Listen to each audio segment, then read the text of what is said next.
Hey everybody, Joe Joseph here for thedailysheeple.com, and this is your news shot. So, ZeroHedge.com has something that, good old Brian Williams, that's all I got to say, because he oftentimes just shoots himself in the foot and does just an unbelievably good job of doing it. As a matter of fact, I think he's pretty much shot both feet off now, and I don't even know how this guy's walking around.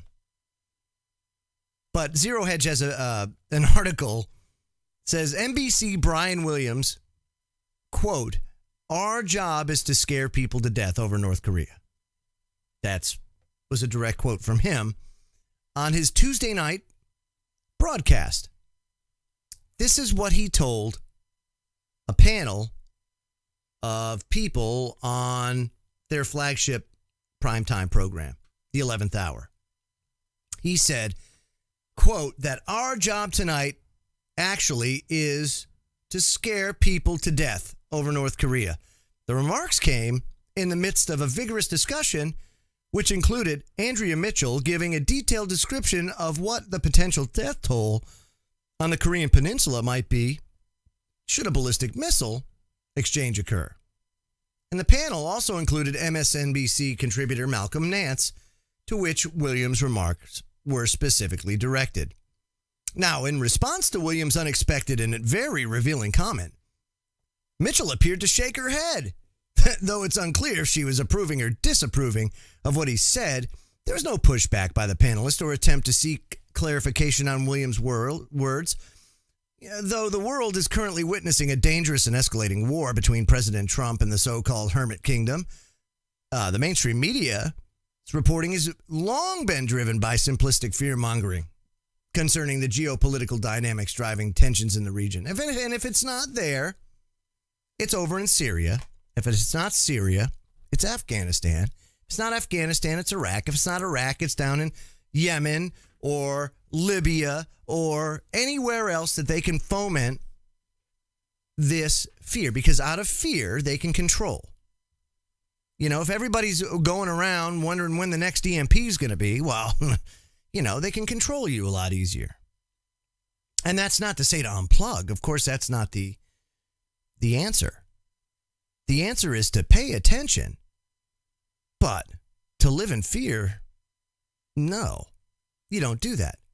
And of course, this is exactly what Brian Williams is saying his job is. And it's Captain Obvious strikes again. I'll be honest with you, because this is stuff that we've known for a long time, that the mainstream media is nothing more than a propaganda piece for governments and special interests, oligarchs, big corporations.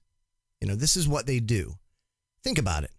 Why does Big Pharma have a need to advertise every 5 minutes about their latest drugs when you can't go to the store and buy them, right? You can't go and do that. The doctors have to prescribe it for you. So you have absolutely no way of obtaining these things in a free market-based type of environment.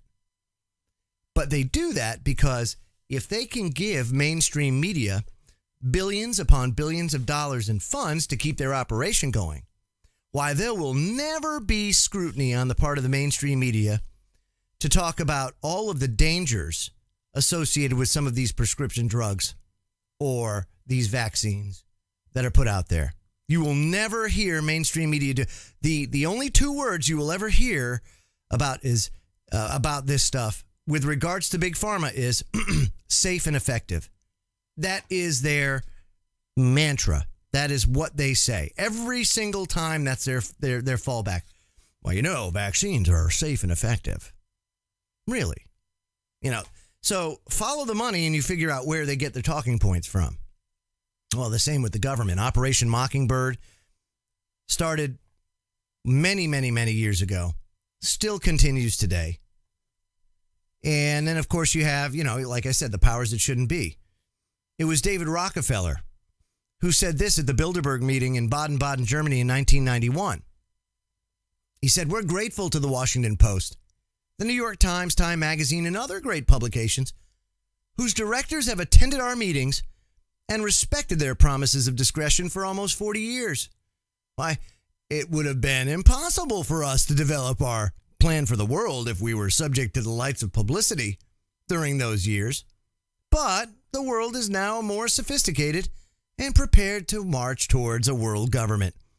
The supranational sovereignty of an intellectual elite and world bankers is surely preferable to the national autodetermination practiced in past centuries.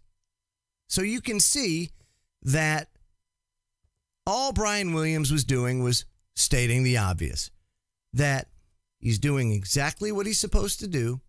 He's playing his part, and don't let the facts get in the way of a good story. I'm Joe Joseph. This was thedailysheeple.com's News Shot. Feel free to comment below and visit our website at thedailysheeple.com. Have a great day.